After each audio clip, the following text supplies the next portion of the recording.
Now I'd like to welcome today's presenters, Ana Beltran, co-director of the National Center on Grandfamilies, Generations United, Karen Gillespie, Generations United Grand Voice and Generations Together, and Dr. Anita Rogers, Senior Fellow with Generations United.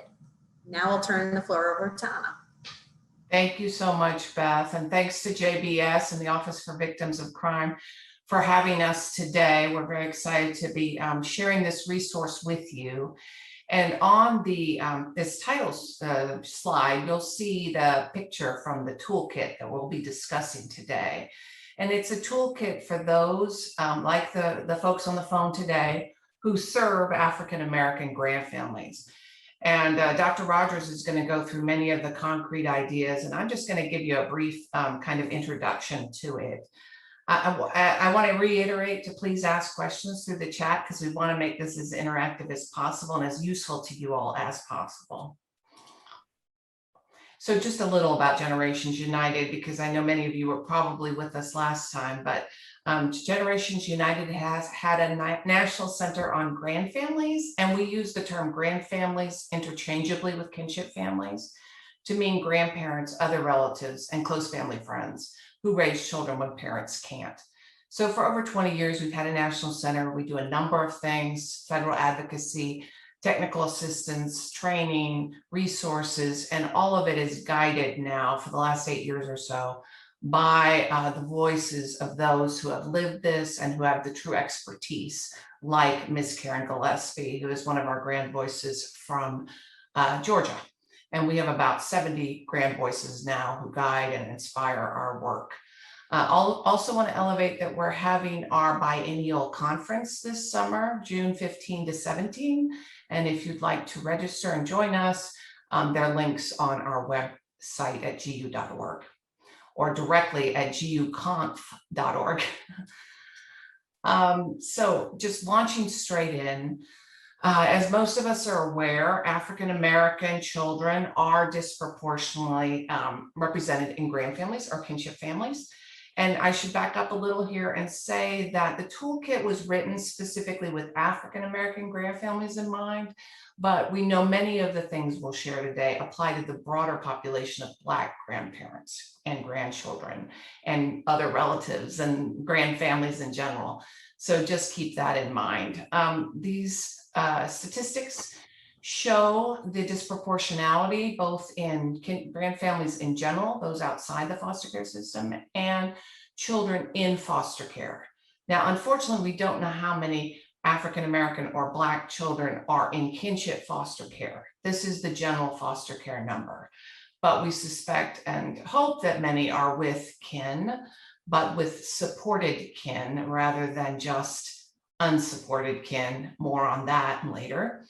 Anyway, these statistics really reflect both the strength and the challenge and the systemic racism that has been in all these systems for centuries. But the strength is that there's a real strong cultural strength of kinship and of respecting elders and generational and multi-generational families, which Anita will talk about more. I think I backed up there. Now, grandfamilies form for a number of reasons. It's usually something to do with the parents that have caused them to be unable to parent.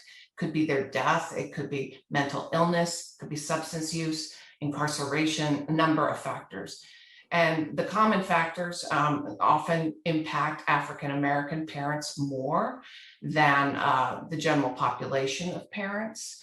So more likely to live in poverty than whites, much more likely to be incarcerated than whites, have a higher incidence of disability and death from COVID. We're seeing grandfamilies form because of COVID and deaths that have happened with parents. And substance use services and services in general, and I'm sure I'm speaking to the choir here, but they're often not in the communities where African Americans live. So there are more challenges in accessing those services and supports than with white families where the services may be more readily accessible. The challenges are generational, and so now the children also face similar challenges to their parents, more likely to live in poverty, particularly really incredible numbers for those who live with a single Black or African American grandmother. This data is a bit old, but it's very telling. And then, of course, the challenges with the juvenile justice system and just the much more likely to end up in juvenile justice than white children. But despite all the challenges, as I said a minute ago, kinship care is a real strength as well. And there's been a lot of research that compares children in the care of kin in foster care and as opposed to children in foster care without kin, and really show that the kinship placements, those children do so much better. They're safer, they have more stability, they feel loved. And they have better mental health outcomes and behavioral health outcomes as well. Just lots of research around this, really elevating the strengths of these placements. So we as service providers really need to support these families, but make sure that we don't not support them. You know, just place the children and think we're done. And that's the answer to racism, is that the children are with their families. It's not. It needs to be supported kinship care. And we need to do all we can to address the inequities in financial support and other support that exists for these families. For example, most children who are with relatives in foster care, the vast majority, so the child is in the legal custody of the state or the tribe or the county child welfare agency, and the relative is not licensed and does not get a foster care maintenance payment. And that's the vast majority of children, and that's not right. They need the support to raise these children, did not plan or expect to raise. And there's no reason to be penalizing these families that are stepping up. And in terms of temporary assistance for needy families, which is a support for many of those families outside foster care as well, that needs to be addressed as well and increase those rates. And then services, like we said a little bit earlier, are often not in the communities. They're not culturally informed, and that's what we hope to help address with this toolkit. So it is my pleasure to turn it over now to Dr. Anita Rogers to address more of the nitty-gritty. Thank you. Thanks, Anna. Thanks, everyone, for being here. I guess I want to start first that kinship care, grandfamilies, is not new to the African American community. The formalization of calling it kinship care, because this has been going on in the African American community for years and years, from slavery and on and on and on. What's also particularly I want to focus on is that there's a multi-generational, intergenerational cycle of trauma and historical trauma in the African American community, past and present. And I'm clear we all realize what's going on present, but that's been going on past as well. Whether it was slavery, was discrimination, whether it was beatings, there were hangings. These things have been going on in the African American community for a long time. And so when we talk about people getting in touch with what's going on now, they also need to know that has an historical framework. It's something I kind of want to put in your conscience, and you may want to look it up. It's called post-traumatic slave syndrome, and it talks about this cycle of trauma of African Americans from the past up till the present. And I'm sure you know that African Americans, like any other cultures, have their own unique communication styles, music, clothing, food, hairstyles. But the other part of it is all African Americans are not alike. So no one is all alike. And it's very important to get in touch with that. And one of the particular issues that kind of separates grandfamilies is depending on the resources they have available, depending on how they're able to navigate the system. So I'm going to move on to my next slide. So when you're thinking about communicating with African American families, the extended family, usually no matter what the socioeconomic status of the person is very important to the African American community. So when you're talking about engaging and working with the family, you want to talk about how do you bring in others, not just the grandparent, but how do maybe the aunts, uncles, because it's a coordinated system sometimes of supports.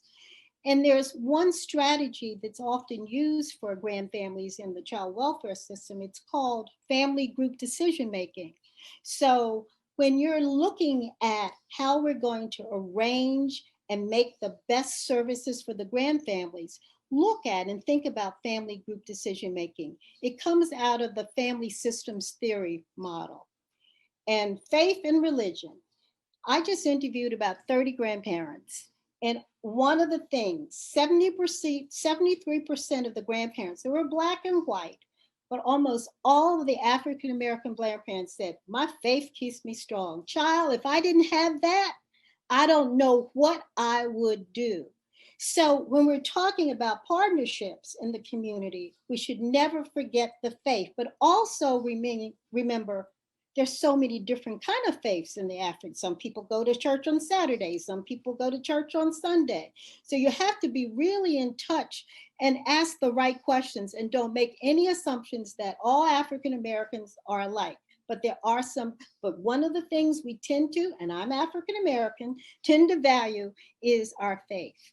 Respect and trust is also important, but it's also important to send the right messenger. Because it's sometimes, if you, even though you could be the best, most informed person in the world, you may not be the best person to deliver the message. So think about who your messengers are, or partner. And again, Karen's going to talk about it because she's the most professional person on this webinar, because she is both a grandparent, a kinship caregiver, and a provider of service. But it's really important to send the right person to give the right message, and it expedites the trust. Moving right along. So personal and community relations. I mentioned the church. Many Blacks and African Americans prefer personal relationships over formal. And that has been a struggle for during COVID, with the virtual, like you call and you leave a message, or there's a telephone, or we're going to have a group session over Zoom. This has been a challenge for many. And it's also brought up a lot of the inequities for low-income African Americans trying to navigate the system. The other thing I want to remind you of is the competing priorities. Sometimes as providers, we say, well, we set this up, we did this, we know this is great. I don't understand why they just didn't take advantage of it and follow through on it. Well, sometimes stuff comes up and is more important than the stuff you had for them. Am I not right, Karen? Yes, Karen said, nod your head, Karen. So it's so important that you realize sometimes those basic necessities overtake that parent workshop that you want to do, that you know they would benefit from, but right now, that's not their priority. So research shows that children living with grandfamilies, the first thing they have is they have a greater self-esteem, because it's kind of a continuation of their family model of who they know as family. They have a higher education levels, better psychological adjustment, and I say for all, because if you put everybody together, when we talk about grandfamilies, we're talking about a system.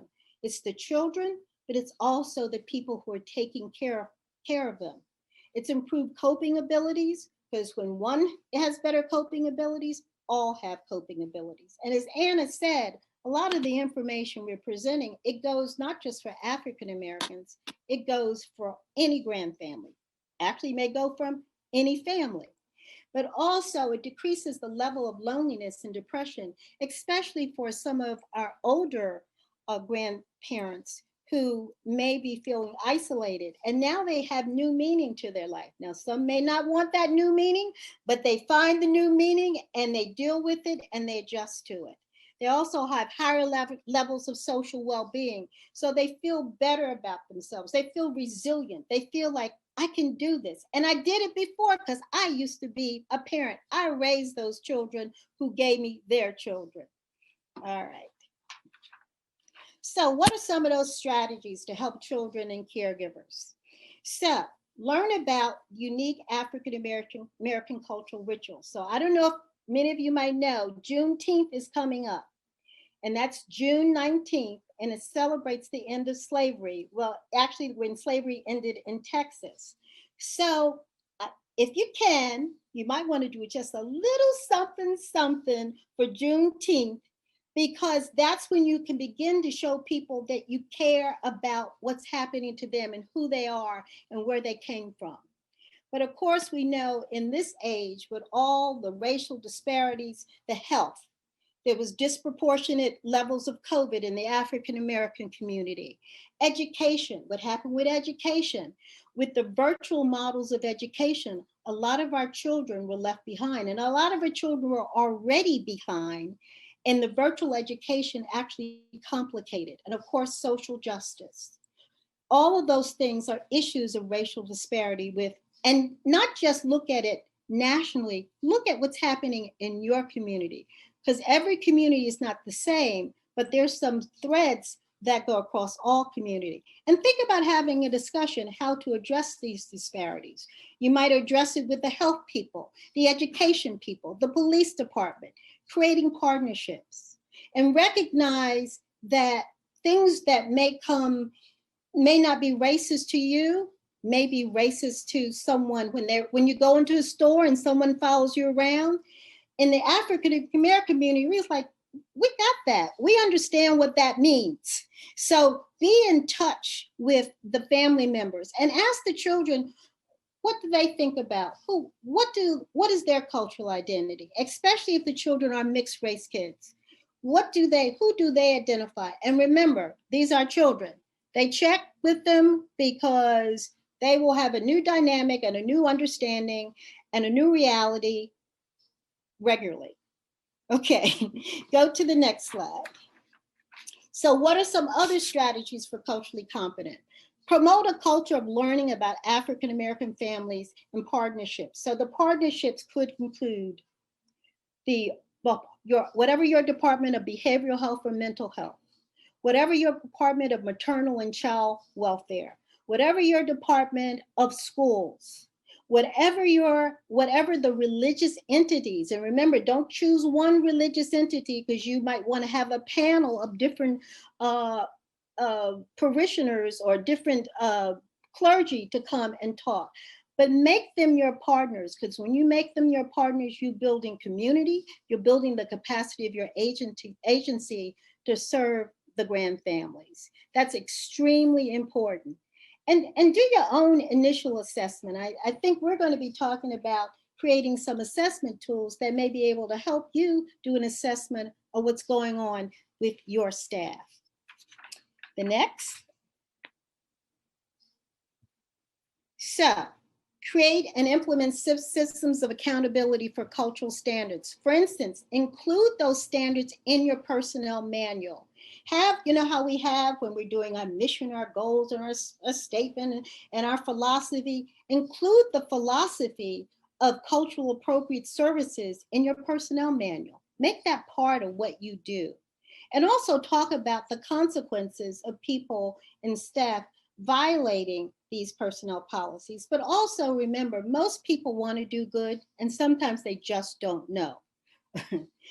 Engage in advocacy activities that include and incorporate the voices and recommendations, not tangentially, not like, okay, Miss Karen, so what do you think? Well, thank you very much. We'll include what you said. And authentically engage what grandparents say, because they know better than you know what they need. And generally, just follow culturally central engagement outreach strategies. For instance, when I was growing up, I could not call my mother's friend by her first name. That was a big no-no. So ask people how they want to be called, what names do they want to call, and ask those people how they want to be presented. Also establish a presence in your community locations. Now, every community usually has these special foot soldiers. They're the unsung people who carry a lot of weight in the community. They may not have titles, but if you go into their community and you don't run your stuff by them, you're going to have hell to pay.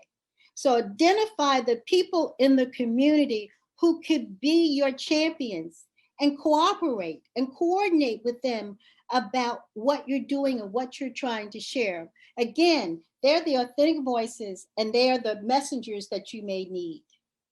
Next page. So I did all this talking, but now I want to find out what you're doing.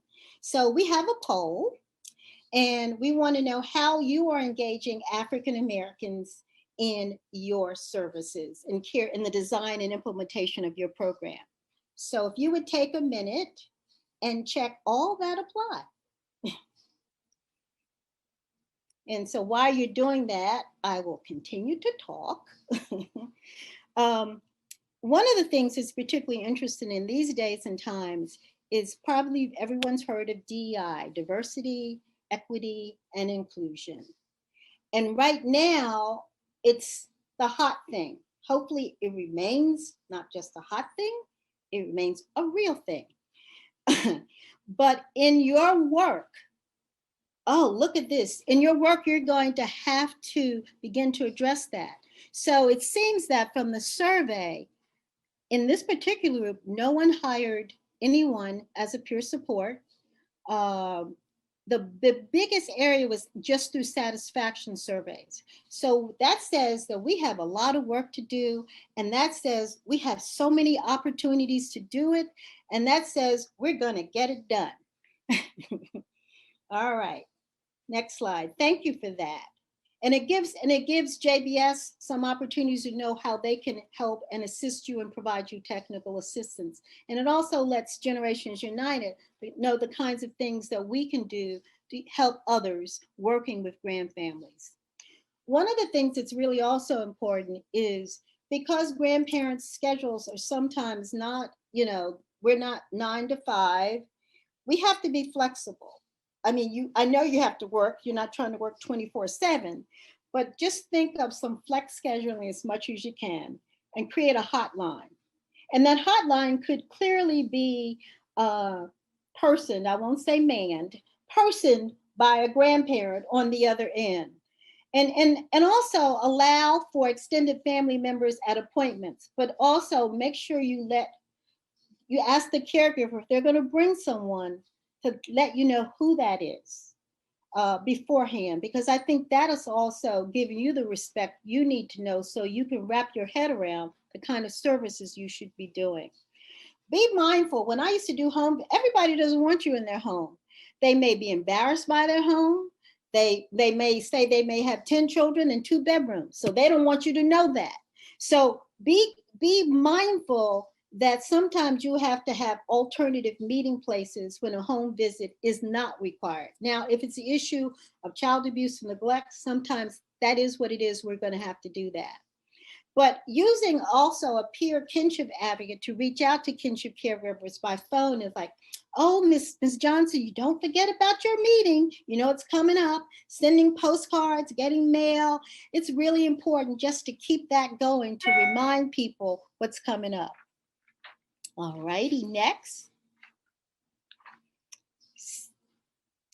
So we talked about culturally relevant screening tools, and there are some particular tools that are more relevant to populations, but one of the most important things you have to do is really try to have it at a grade level of 6th grade and below, the reading level. And in Microsoft Office on the Tools tab, you can take your whole document, whether it's a brochure or anything, and it could tell you what the grade level, it goes up to the 12th grade. It could tell you what that grade level is.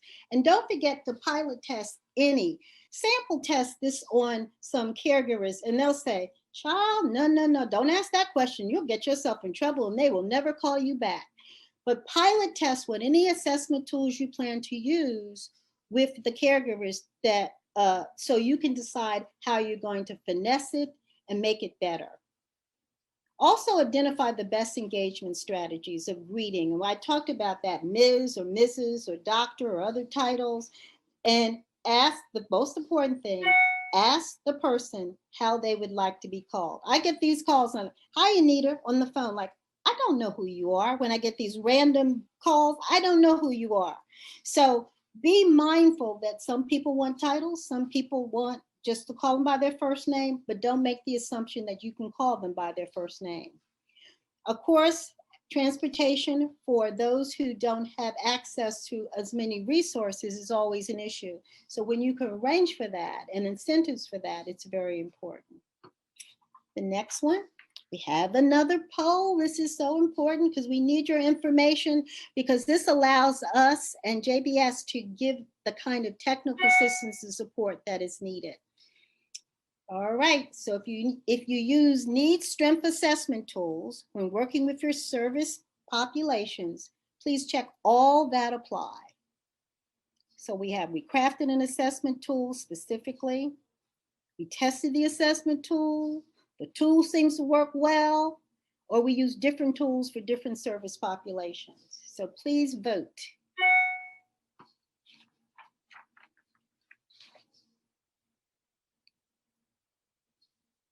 We're waiting for that voting to come. You may want to identify, there are some already identified assessment tools for special populations that you might want to query. So the tool seems to work well. The highest, we had a tie. The tool seems to work well with African American families. We crafted an assessment tool that was 70%. But that, whatever that tool was, it wasn't tested with the African American grandfamilies. So it's important to test it, because you make it, and I know you're amazing people, does not make it good. So use different tools and think about using some tools that have been normed and standardized, but even those tools need to be pilot tested with your caregivers. Next page. So we talked about recruit, mentor, and recognize staff that demonstrate special cultural awareness. And it's important to say to Sarah, who's been doing an amazing job, and have Sarah share as a staff member what she did to overcome whatever obstacles. And you may want to just periodically just query, what were the barriers? How did you overcome? And then also just lift up those people who are doing a good job. When you lift up one, the others tend to want to do better. I hope. If not, maybe you should fire them. I don't know. But provide ongoing workforce development and cultural competence. Now, right now, cultural competence is emerging into DEI training. And they're offering diversity, equity, and inclusion training at a lot of universities, a lot of places in the community. So you may want to have someone come and do that. Generations United just went through a training, and it was enlightening. For those thought, when you think you know everything, then you're full. I learned so much from being in that DEI workshop about the small things in job descriptions, the small things in your literature and your brochures that you don't think about that may not be culturally competent. So think about doing that, and just not culturally competent, but think about looking at everything you do through a racial equity lens. I think it'll be very, very, very important and very, very helpful to you. Dr. Rogers, one of the most interesting things I got out of that training was the story that the foundation shared, that they weren't getting any minority food vendors to cater. Yeah. And so they asked them, and they said, well, it's because of the way you pay. We can't wait for payment.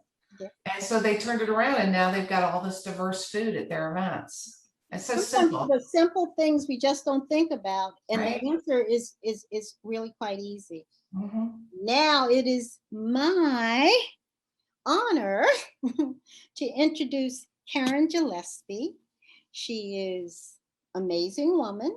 She's a kinship caregiver, and she's a professional in her own right, and she's going to share some wonderful insights. I'm going to ask her some questions, and she's going to give her wisdom, and listen carefully because you will learn a lot.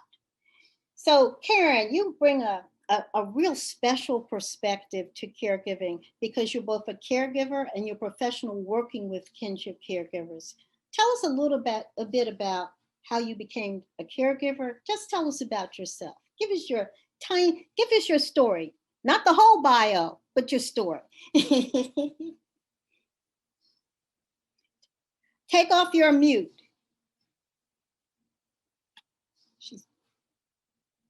Karen, you're muted.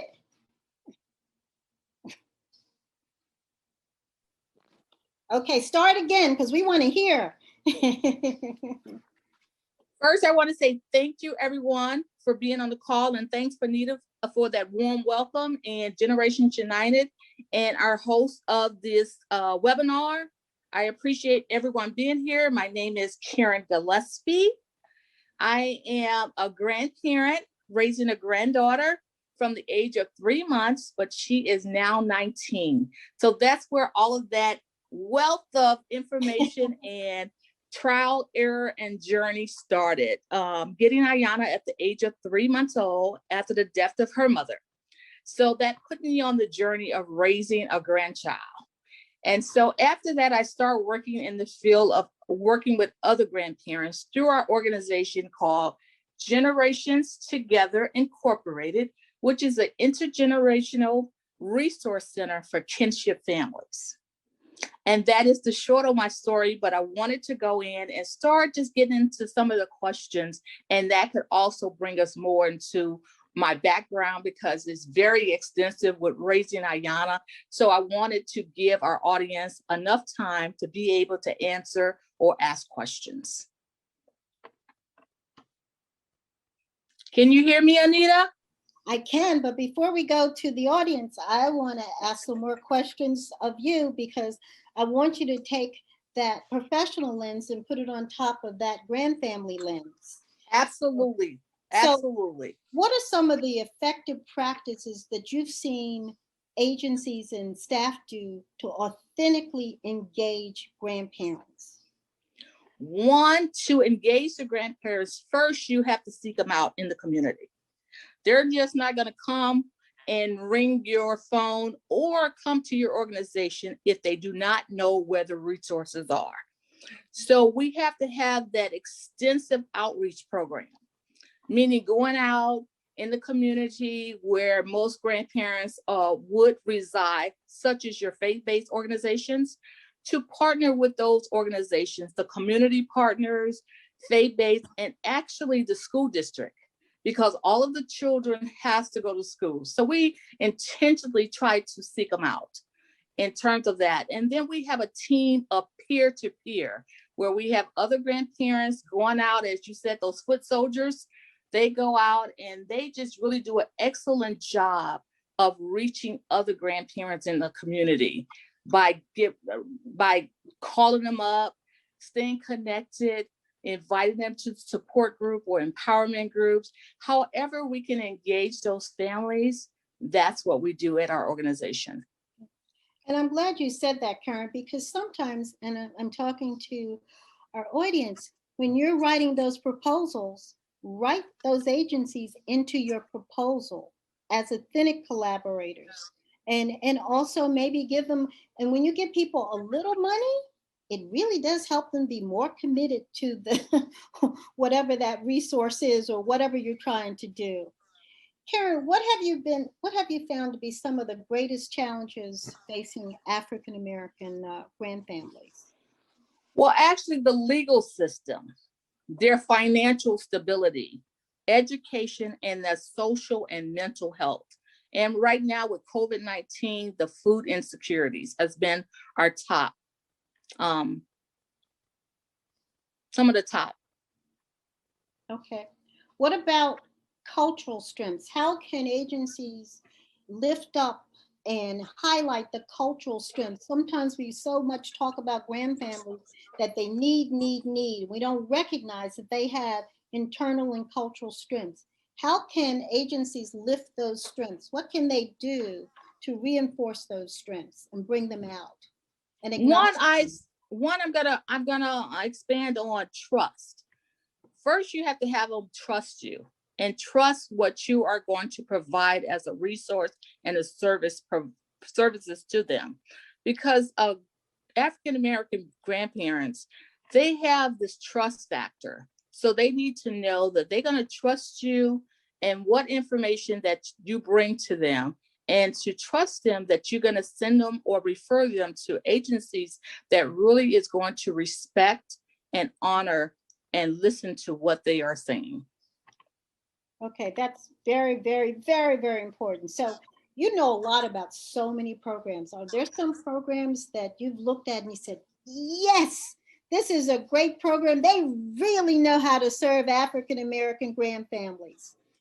Well, I'm going to say absolutely yes. And that's going to Okay. be Generations Together Incorporated. Okay. We're here in Fayetteville, Georgia. I think we do an excellent job of serving those grandparents because our uniqueness is we take the time to make sure that every family that contact our office is number one. And when I say that, because every family, even though there are kinship caregivers, they do have some commonalities, but each family dynamic is totally different. So you have to be able to listen. You have to be able to understand. You have to make sure that they are treated and feel special. We actually walk them through their journey, because when you look at a grand family and you talked about the trauma and the trauma base behind some of the key factors, they look at that as they're the only one. In reality, because they are the only one in their family dynamic. So to engage and look at the family as a whole and look at the basis of where the trauma started from and stemmed from, that is the unique situation that they're in. So we have to look at it as being unique. So Karen, how are grand family support groups? How helpful are they? And in this whole dynamic of supporting kinship caregivers? Well, the dynamic and the importance of it is just to have someone available to them to kind of take them on this journey of a mindset to say, let's sort out the things that you and your family are experiencing, and then connect them with other peers that has already gone through similar situations, and make sure that we can understand, provide some services that will meet those needs and help them stabilize their families. And I think it's so important because when you have these support groups, and with grand family support groups, they reinforce, they share with each other, and they build their leadership skills as well. Absolutely. And then they become key advocates for the other families that's coming behind. So we utilize grand families as advocates in the community. They help shape the organization by doing those assessments and the tools that we provide.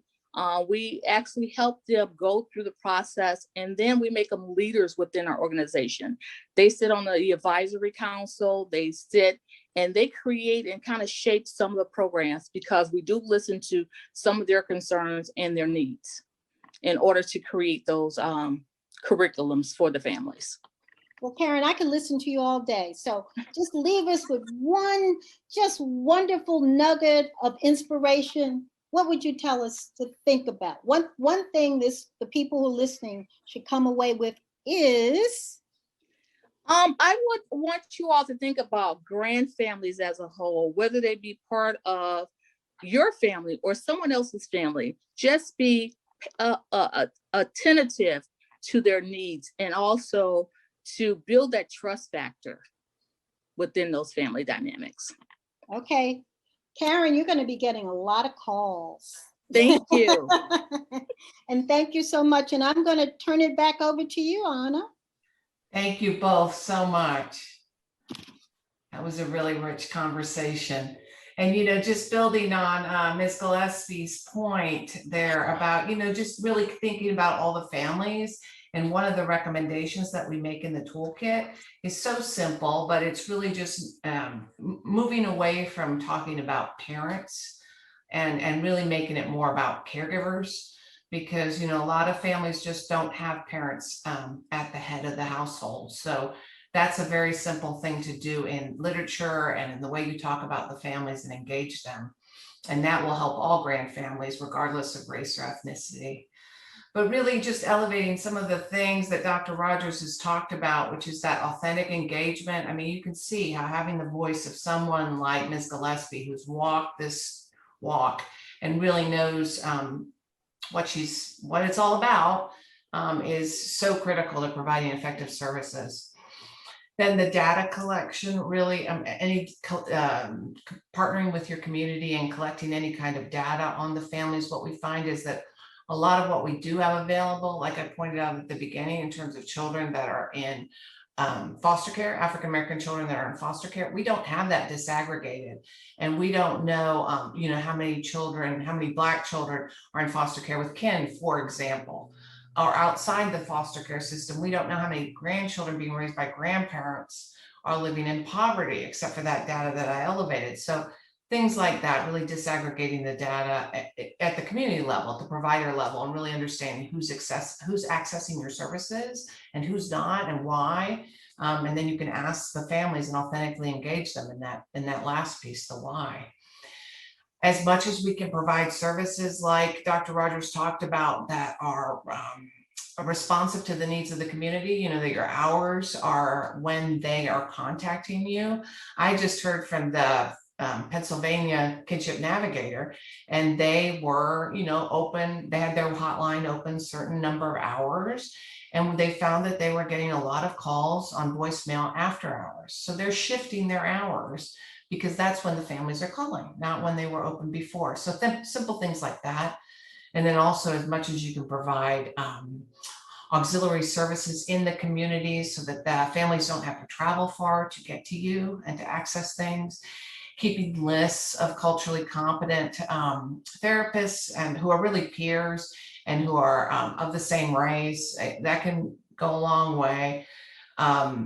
And implementing that when in court cases, the reasonable and prudent parent standard in those child welfare cases, really making the cultural piece a part of that. And then don't make families accept services that aren't culturally appropriate. We see that a lot, in case plans, that they're required to do things that really don't make sense for their culture and their family.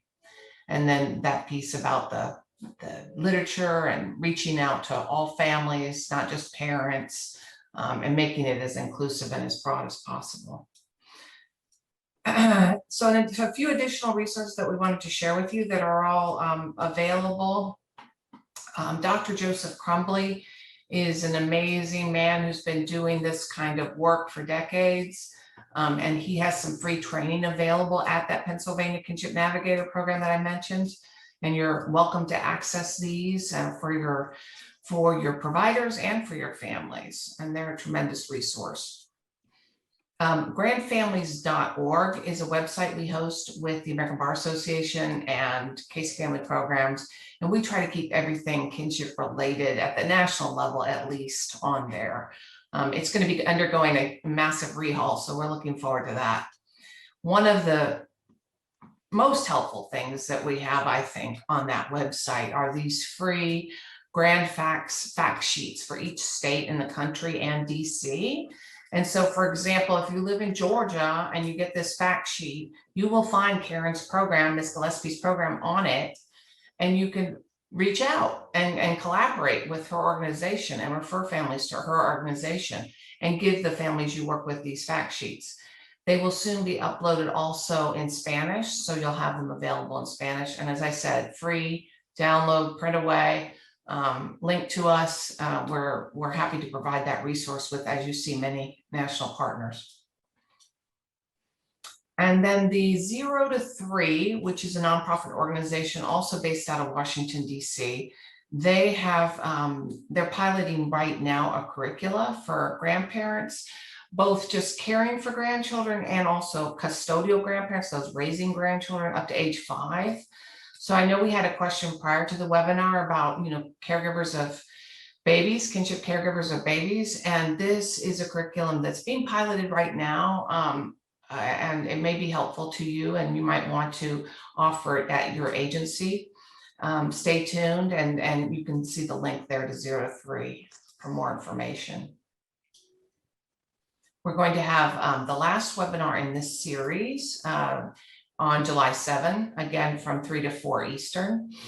And that one will focus on our toolkit, our parallel toolkit for service providers who have American Indian, Alaska Native grandfamilies that they want to help and be and serve more effectively.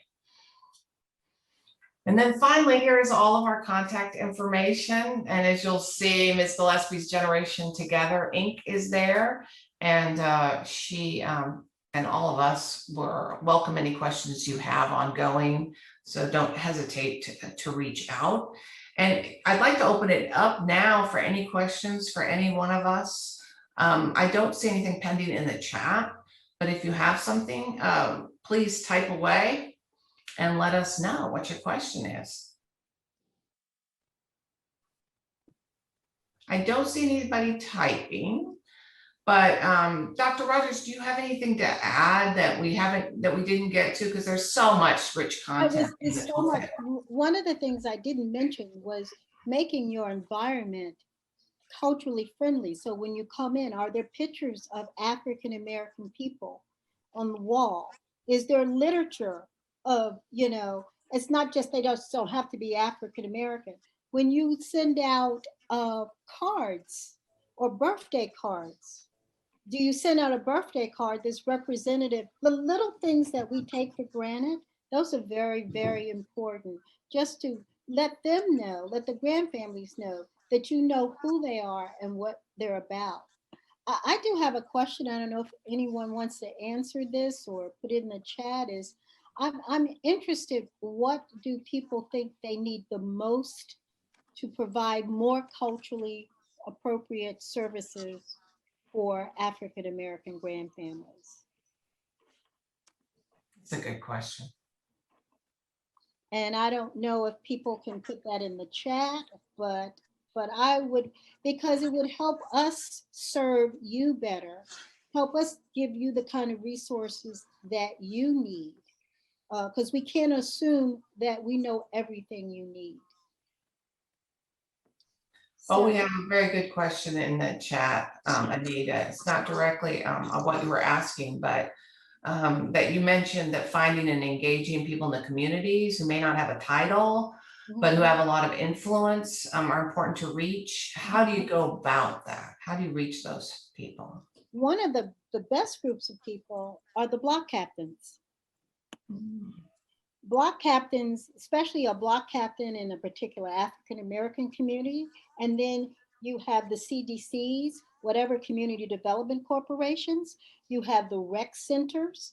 There are some particular places, you have things like the VFW, things that you don't usually think about, but places that African Americans usually visit or celebrate or use. But the block captains are very strong because they will help you organize. And the CDCs, the community development corporations, are very important. So they will be great resources for you. That's a great suggestion. Another question we have is if we can talk a little bit more about the legal service needs of grandfamilies. And Ms. Gillespie, since you raised that, would you like to kick us off with your thoughts about that? The legal service needs are more getting the guardianship, getting attorneys involved, getting the court system more open to families that do have those disparities in terms of hiring a private attorney. We need some legal aid in most of the communities. So in order to tap into those, to get partnerships in the attorney field. And so we have been reaching out to different attorneys, letting them see if they can do pro bono work in just drafting some of the documents for the grandfamilies, and so we can assist them. Also, we try to do legal vouchers where we can raise funds in order to help those families that come in, they're really on the edge of wanting to get that legal guardianship so they can move on into that process. So we try to help in that aspect as well. Thank you. I'll add that Generations United partners with the American Bar Association and Child Focus, and we have a national network of kinship lawyers who work with the families. Now it's more of an internal group, but those providers are listed on those grand fact sheets that I mentioned that are free. And so, reaching out to them and partnering with them, because the legal issues are huge, because unlike parents who have an automatic legal relationship to the children, these families don't. Grandparents and other relatives don't. They don't have any automatic rights. So to order access services on the child's behalf, they need something. It could be a power of attorney from the parent. It could be full guardianship, but the legal relationships are costly and time consuming. So partnerships like Ms. Gillespie mentioned with legal aid, with any law schools that are in your community, with any bar associations that may have pro bono providers, really important. And I just want to, because when I was interviewing some grandparents and they were talking about the legal issues, there's the companion stuff is not just legal, but how do I get the money to get the transportation to get there? How did I received some papers and they said I needed to be there by a certain time, but the papers were days late. I missed the deadline. So there are other things, there are other infrastructure and bureaucratic procedures that we need to help our grandparents with that kind of intercede or stop the process sometimes. Just the basic needs of grandparents needing to meet particular times. I don't have childcare that day. So we need to think about the support systems around the legal systems as well. Good point. We have several more excellent questions. One is we need to hire more African American clinicians and counselors. We treasure diversity, but this is an area that's lacking. It's not that we don't hire, but they don't seem to respond to our recruitment. Any suggestions? Well, there are some particular entities that, for instance, Black administrators and child welfare, if you know about them, BACW. We have the National Association of Black Social Workers, and then there is some national associations of psychologists. So tap into those, of African American psychologists and so tap into those things, tap into those entities, because they are particularly looking at and trying to provide services and steer professionals, African American professionals, to organizations. But if you just make it general, you may not get it. You're going to have to be very specific and go to the organizations who train. You also may want to go to your departments of social work at the universities and be very specific when they're doing their master's level students and their placement students. This is also another way you can get some African American clinicians. And I'll add that the contact information for the two resources Dr. Rogers just mentioned are in the toolkit on page 36. There's a whole chapter devoted to like helpful services and organizations like the ones she mentioned. So you can refer to the toolkit for those as well. So we have another question. Is their services limited to African American grandfamilies, or is it for other groups as well? And since I'm not sure exactly when this question came in, it might be for you, Ms. Gillespie, and talking about generations together. Are your services limited, or do you serve all grandfamilies regardless of race? We service all grandfamilies inside and outside of the foster care system, because there is a unique difference in that, meaning that if there's an open defects case, that gives them services through the Department of Children, Family and Services. And 80% of our families are traditional, which is outside of the defect system, meaning that they came through just the regular transition with their family member and has no connection with the Department of Children, Family Services. So we offer a range of service to both, as well as African American services. Thank you. And if I didn't get that question quite right, please add to the chat, Ms. Kane, and we'll get to that too. Although I see we're kind of running out of time. Oh, she's asking if she can refer a person to you. Absolutely, absolutely. My email address is listed on the end of the information, and I can also put it in the chat box.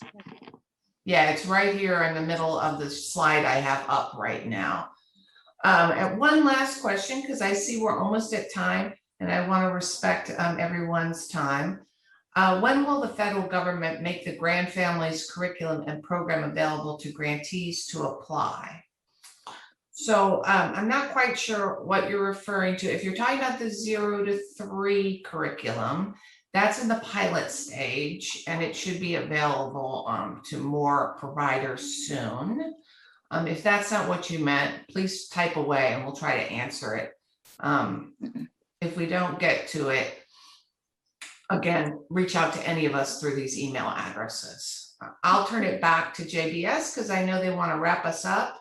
It's been a pleasure being with you all today. And yeah, as I said, don't hesitate to reach out to any of us.